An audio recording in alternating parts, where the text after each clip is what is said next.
Hi, this is Gary Zacharias. You're listening to the Apologist Bookshelf.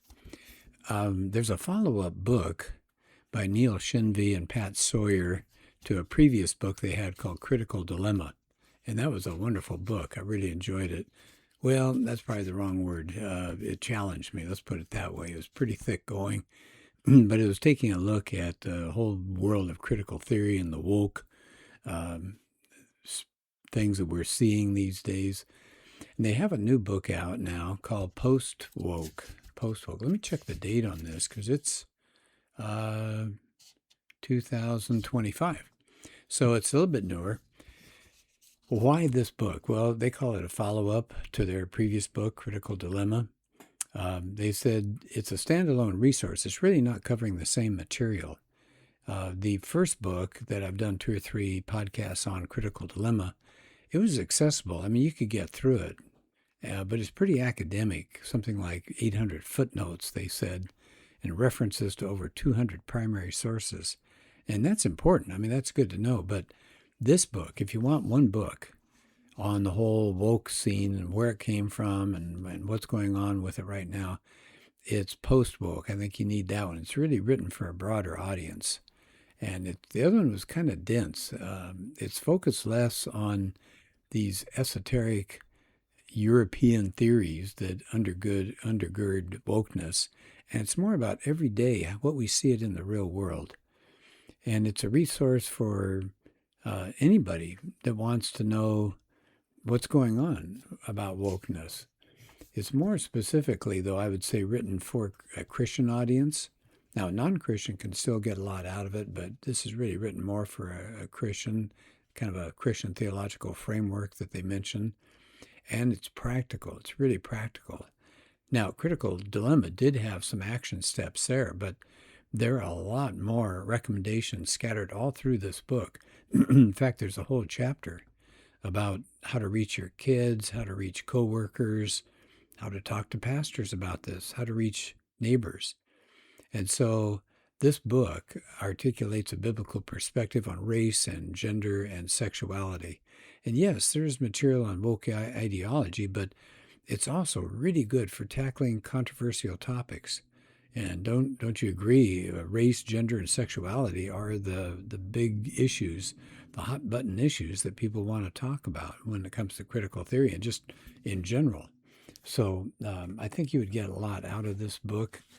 I wanted to just let you know what was going on with it. So as we work through it, I'm going to kind of hop and skip through it a little bit, if that's okay.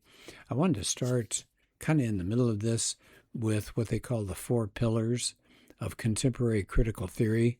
And this did come in their other book, but I think it's really important just to talk about each of them briefly in case you haven't looked at the other book that they cover in here, Critical Theory. So 4 pillars. In other words, how does critical theory hang together? They call it contemporary critical theory. They think that's a better term for it. Well, number 1 is the social binary. What does that mean? You can divide the whole society. They're either oppressor groups or they're oppressed groups. So that's something to think about. Now, who are the ones that are being oppressing? Who are oppressing? Whites, rich, men, heterosexuals, the able-bodied, adults, get ready for this one, Christians, and light-skinned people. Who are in the oppressed group? You can guess, can't you? Just the opposites. People of color, the poor, women, homosexuals, people with disabilities, the elderly, children, non-Christians, indigenous people, dark-skinned people. So that's one of the 4 pillars. Here's the second one, hegemonic power. So what they're talking about is not that there's oppression out there where people are beating up others on the sidewalk and throwing them in jail and running their lives through terrible laws. Really, they say the ruling class, okay, remember that's whites and men and heterosexuals and all that kind of stuff, Christians, that they're imposing their values in a way that justifies their own power and privilege. So what they do is an example that men impose their beliefs about male superiority on culture in ways that appear to everybody that it's just natural, that's objective, that's rational, that's even God ordained. And so that's hegemonic power, right? And that kind of keeps the white people in their place of power. Third, so here's our third pillar, is lived experience. So what they're saying is that people who dominate, right, the oppressors, they only see society through their own lens. But people of oppressed groups have a double consciousness. They can see that dominant group's lens, but they can also see society through their own lived experience. So, for example, like believe all women, that women have an inherent authority to speak on issues of sexual oppression, that men, therefore, should always defer to their testimony rather than questioning it. Okay, so there's the third one. Remember, these are the four pillars: the social binary, hegemonic power. Third is lived experience. And what's the fourth one? Social justice. What is that? Well, that's the end goal of critical theory. It's always been social justice. So you have to reshape society to get that, right? You have to change the dominant narrative out there that the media tells us and education tells us and the government tells us. So you have to deconstruct the norms, the values, the symbols, all these things that we see out there where the ruling class gets its power. So those are the four pillars that they said really make critical theory run, right? Okay, so that's that. Let me skip ahead to chapter 4. And again, this is pretty early in the book. This is a good-sized book. It's over 250 pages, and I'm only on page 83. It's called Thinking Well, Thinking Biblically. So they're going to talk about how important logic is when you're dealing with contemporary critical theory. But, I'd go beyond that. Just knowing some basic logic will help you out throughout the rest of your life. When you watch a news program or you hear talking heads going on about some issue, we really need to be aware of that. All these fallacies. So here we go. Here's some terrible fallacies, bad reasoning fallacies.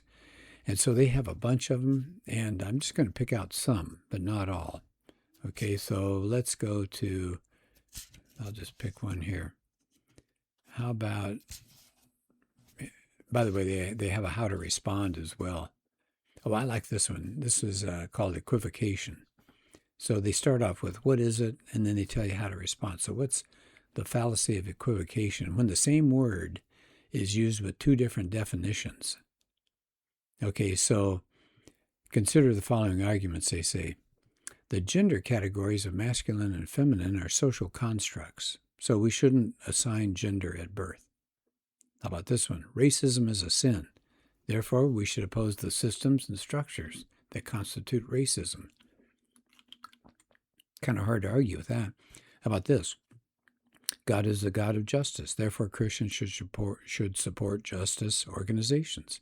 So see, the problem, as they point out here, is that progressive they've come up with these words like oppression and justice and gender and racism and freedom and democracy and love and bigotry, but they've redefined the words. So how do you think we should respond?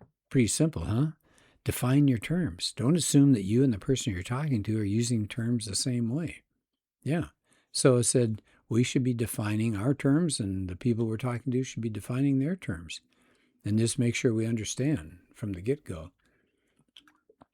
By the way, I'd say that also applies when we're talking religious doctrines.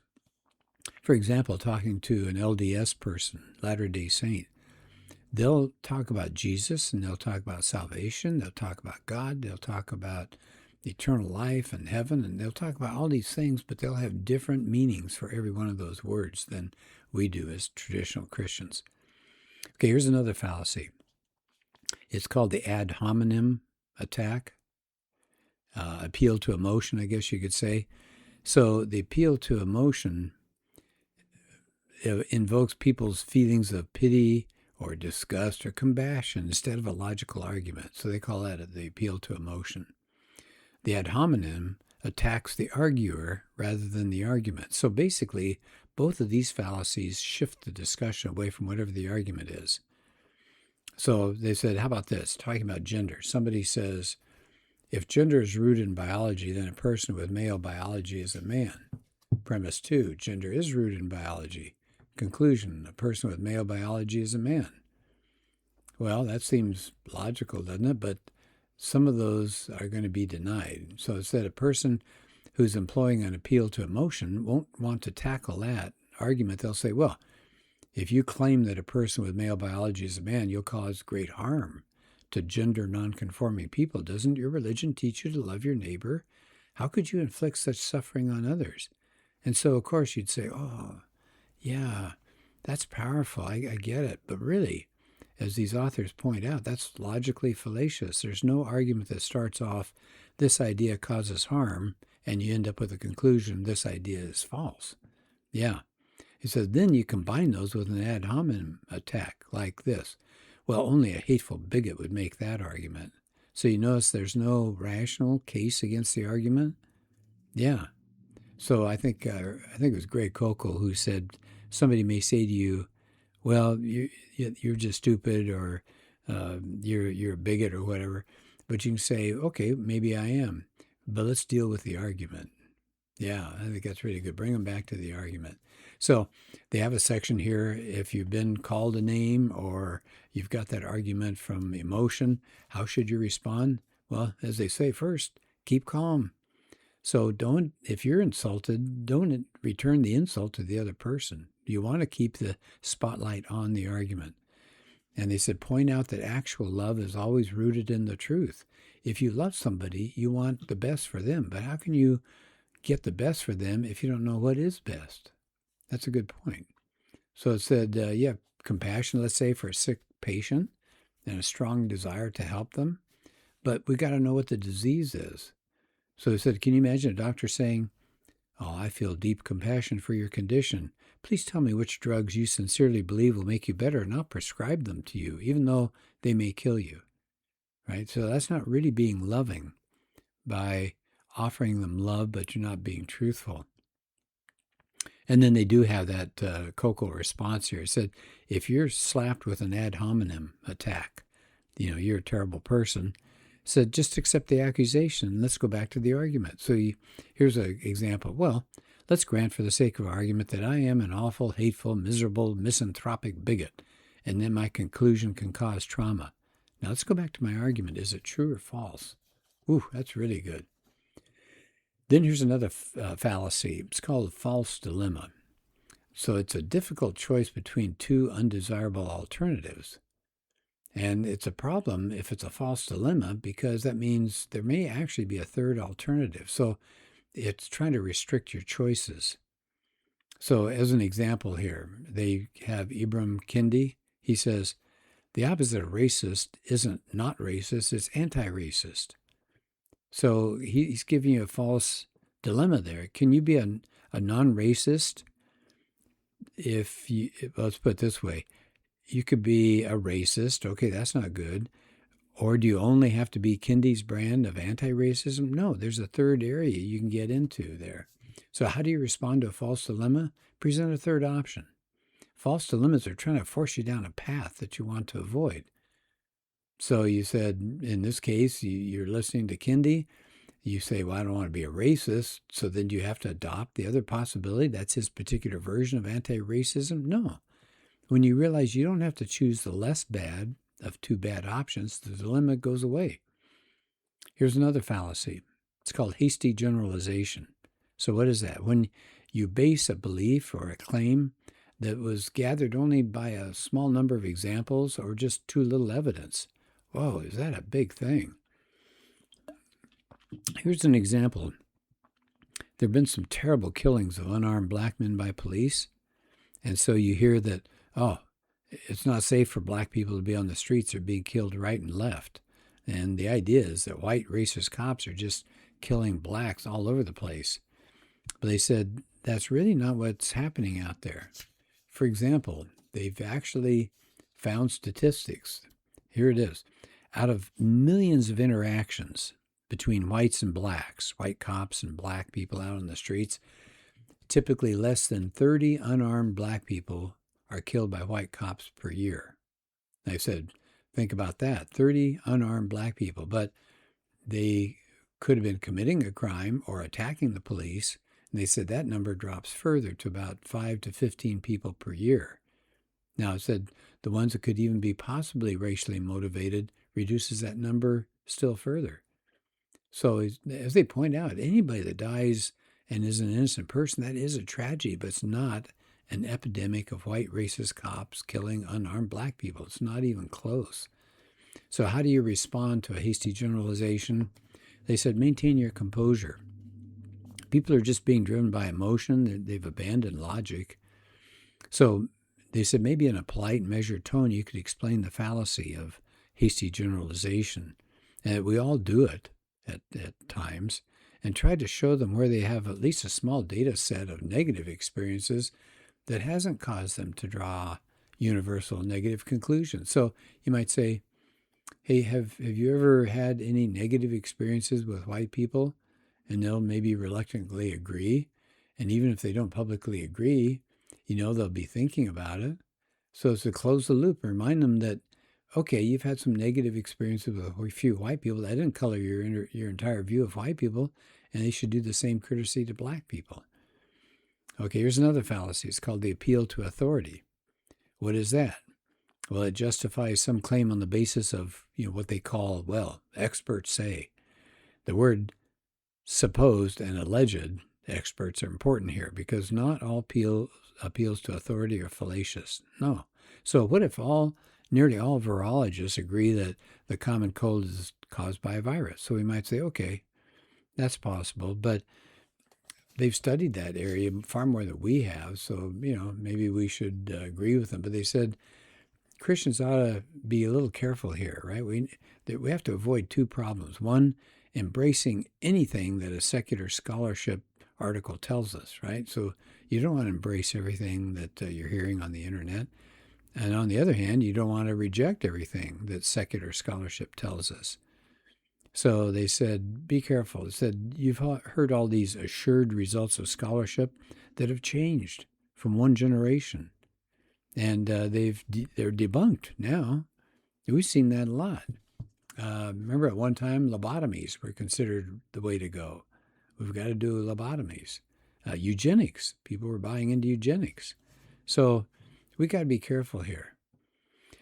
So how do we avoid these dangers? We want to find an accurate understanding of secular scholarship and subject secular conclusions to biblical scrutiny.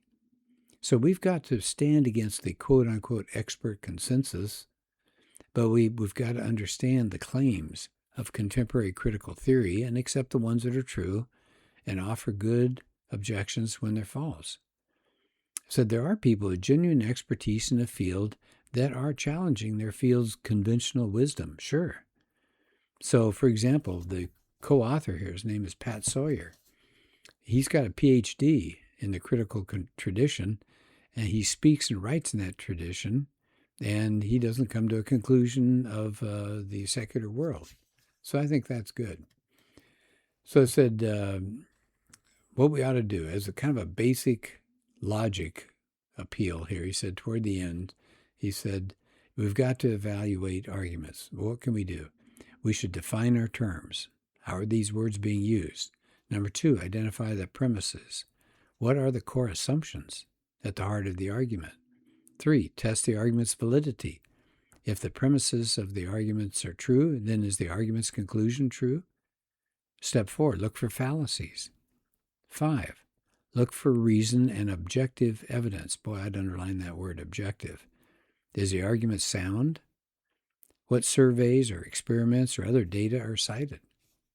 So they said, you can run through that checklist with any argument. So let me give you the 5 steps real quickly. Again, define your terms, identify premises, test the argument's validity, look for fallacies, and 5, look for reason and objective evidence. So they said, you can do that with anybody that's putting out an argument. Maybe it's a politician or a guidance counselor, an activist, or a pastor. And then they said, here's one more piece of advice. Slow down. Take the time to understand the argument. Ask questions. Ask for clarification. You're not trying to speed dial stuff. You're not supposed to be racing up and down a basketball court. Your goal is to discover the truth. And so as they wrapped the chapter up, they said, don't be intimidated. Many arguments don't stand up to scrutiny. We should be humble. We should be willing to learn. We should be willing to listen. But as the end, they said, yes, and we need to be confident. We need to think clearly and biblically. push back on bad ideas. They said the emperor has no clothes. Okay, so I'll end with that. But the book is called Post-Woke. That's Neil Shenvi, Shenvi, and Pat Sawyer. Subtitle, Asserting a Biblical Vision of Race, Gender, and Sexuality. Excellent book. Sean McDowell thinks it's good. Carl Truman gives it a thumbs up. Erwin Lutzer and many others. And it is a follow-up to their previous book that they wrote too, Critical Dilemma. But between the two, yeah, I agree with them. I would read this one. That one came out first, and I read it, and it was a slog. I mean, it's wonderful stuff, but it was pretty thick going. This one is much easier to read, and I think probably more practical. The other one was more intellectual. So post-woke, 2 words, post-woke. Well, thank you so much for being part of the podcast today. Take care.